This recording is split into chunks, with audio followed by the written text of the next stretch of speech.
اعلام می‌نمایم গুরুত্বপূর্ণ জলপথ হরমুজ প্রণালীর নিয়ন্ত্রণ নয়, যেন যুক্তরাষ্ট্র ও ইসরায়েলের টুটি চেপে ধরেছে ইরান। মূলত এই প্রণালী উন্মুক্ত করতেই যুদ্ধ থামাতে বাধ্য হয় যুক্তরাষ্ট্র। এই হরমুজ প্রণালীকে ব্যবহার করে আরও একবার পশ্চিমাদের কোণঠাসা করার পদক্ষেপ নিল ইরান।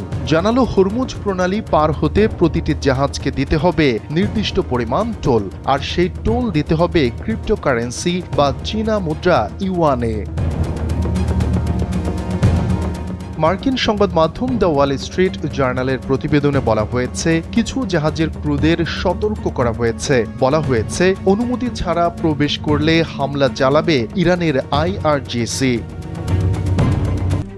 RICL TMX, যুগের পর যুগ স্থাপনা থাকে মজবুত।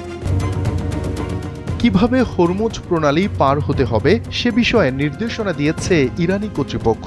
জানিয়েছে, পারাপারে আগ্রহী জাহাজগুলোকে আগে থেকে ট্রানজিটের অনুমতি নিতে হবে। পেমেন্ট করতে হবে বিটকয়েন বা চীনা মুদ্রা ইউয়ানে। জাহাজগুলো কোন রুট ব্যবহার করবে সেটিও নির্ধারণ করে দিয়েছে তেহরান। জানিয়েছে, জাহাজ ও কার্গোগুলোকে ইরানের নির্দেশিত জলপথ কেশম ও লারাক দ্বীপের মাঝ দিয়ে ইরানের উপকূল ঘেঁষে নির্দিষ্ট রুট ব্যবহার করতে হবে। বন্ধুসুলভ দেশের কার্গো পারাপার হবে দ্রুত, তবে অন্যদের ক্ষেত্রে বিলম্ব কিংবা নিষেধাজ্ঞা থাকতে পারে বলেও জানানো হয়েছে। ফিনান্সিয়াল টাইমসের তথ্য অনুযায়ী তেল বোঝাই ট্যাঙ্কারের জন্য ব্যারেল প্রতি $1 পর্যন্ত টোল নির্ধারণ হতে পারে। সুপার ট্যাঙ্কারের ক্ষেত্রে এই বিল পৌঁছাতে পারে কয়েক মিলিয়ন ডলার পর্যন্ত।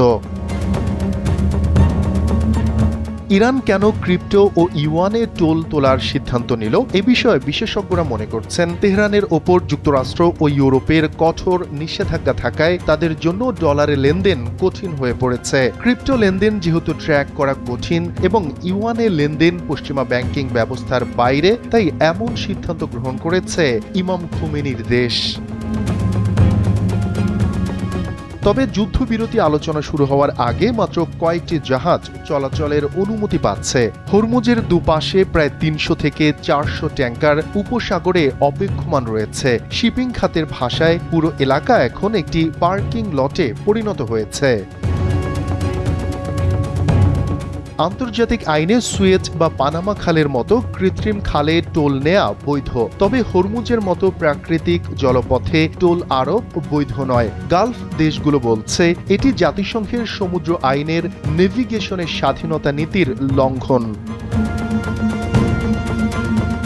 বিশ্লেষকদের মতে, ইরান যুদ্ধকালীন নিয়ন্ত্রণকে এখন অর্থনৈতিক ও কূটনৈতিক চাপের হাতিয়ারে পরিণত করেছে, সরাসরি যুদ্ধ ছাড়াই বৈশ্বিক বাজারে যার প্রভাব পড়ছে। শফিকুল ইসলাম শান্ত, NTV।